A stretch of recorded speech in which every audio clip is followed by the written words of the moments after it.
করত, সেই নাটকের নায়ক নায়িকারা এখন আর দেশে নাই। এই জন্য এখন আর সংখ্যালঘু নির্যাতনের নাটক হয় না।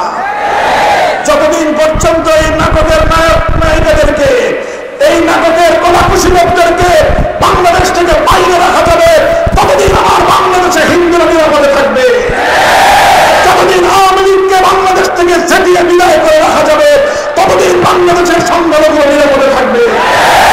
সীমান্তের অপর প্রান্তে বসে শেখ হাসিনা কিন্তু নীরব নাই। শেখ হাসিনা কিন্তু ঘুমায় না। শেখ হাসিনা আবার চেষ্টা করতেছে, আবার ষড়যন্ত্রের টানা বাঁধতেছে। শেখ হাসিনার 50 বছরের রাজনীতি প্রতিশোধের রাজনীতি।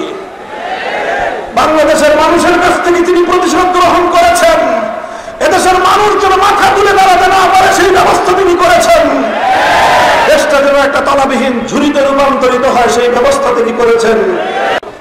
আজ আগস্ট বিপ্লব, 5ই আগস্টের এই বিপ্লব, এই অভ্যুত্থান, এই অভ্যুত্থানের পর এই অভ্যুত্থানকে ব্যর্থ করা, এই বিপ্লবকে ব্যর্থ করার অনেক ষড়যন্ত্র চলছে। আমাদের এই বিপ্লবের অর্জনকে ছিনতাই করার পায়তারা চলছে। আমরা ভারত সরকারকে স্পষ্ট ভাষায় বলতে চাই, বন্ধুত্ব সুলভ প্রতিবেশী সুলভ আচরণ করবেন, আমাদের কাছ থেকে প্রতিবেশী সুলভ আচরণ পাবেন।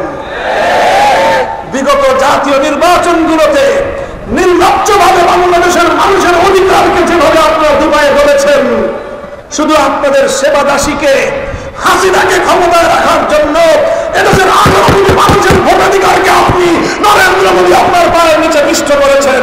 মনে রাখবেন, আমার আগামী প্রজন্মকে ইসলাম থেকে দূরে সরাবার, ইসলাম সম্পর্কে বীতশ্রদ্ধ করে তুলবার যে কোনো অপতৎপরতার বিরুদ্ধে আমরা জিরো টলারেন্স নীতিতে